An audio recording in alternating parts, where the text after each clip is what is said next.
Halo, Assalamualaikum warahmatullahi wabarakatuh. Perkenalkan, nama saya Yayu Muspirat NIM A202222017. Selamat datang di video pembelajaran kita hari ini.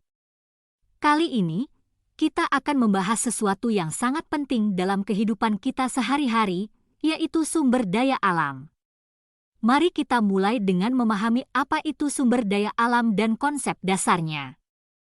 Sumber daya alam adalah segala sesuatu yang dapat dimanfaatkan oleh manusia untuk memenuhi kebutuhan dan kesejahteraan mereka. Mulai dari bahan baku industri hingga air bersih untuk minum, sumber daya alam mendukung setiap aspek kehidupan manusia.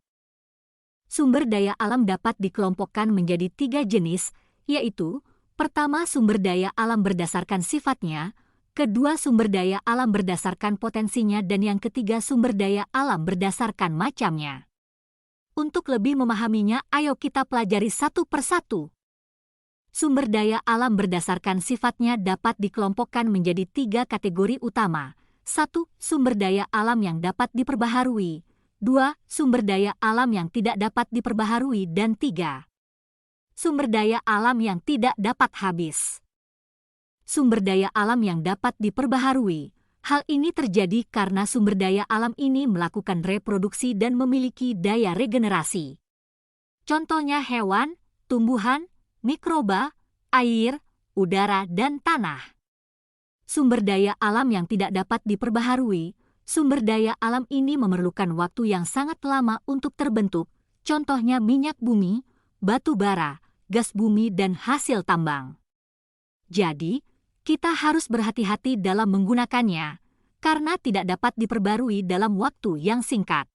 Sumber daya alam yang tidak habis merupakan sumber daya alam yang ketika digunakan tidak akan pernah habis.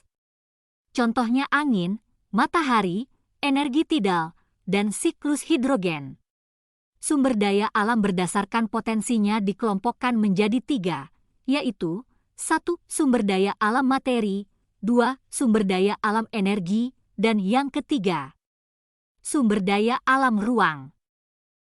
Sumber daya alam materi merupakan sumber daya alam yang dimanfaatkan dalam bentuk fisiknya. Contohnya batu, besi, emas, kayu, serat kapas, dan kaca. Sumber daya alam energi merupakan sumber daya alam yang dimanfaatkan sebagai sumber energi.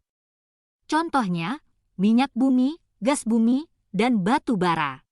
Sumber daya alam ruang merupakan sumber daya alam yang berupa ruang atau tempat hidup. Contohnya daratan dan angkasa. Sumber daya alam berdasarkan macamnya dikelompokkan menjadi 2, yaitu: 1. Sumber daya alam non-hayati, dan 2. Sumber daya alam hayati. Sumber daya alam non-hayati ini disebut juga sebagai sumber daya alam fisik yang mana berupa benda-benda mati. Contohnya tambang, tanah, dan air. Sumber daya alam hayati merupakan sumber daya alam berupa makhluk hidup. Contohnya hewan dan tumbuhan. Terima kasih telah menyaksikan video pembelajaran kita tentang pengertian dan konsep dasar sumber daya alam. Semoga informasi ini dapat membantu kita lebih memahami pentingnya menjaga dan menggunakan sumber daya alam dengan bijak. Jangan lupa untuk berkontribusi dalam melestarikan lingkungan untuk generasi yang akan datang. Sampai jumpa pada video berikutnya. Assalamualaikum warahmatullahi wabarakatuh.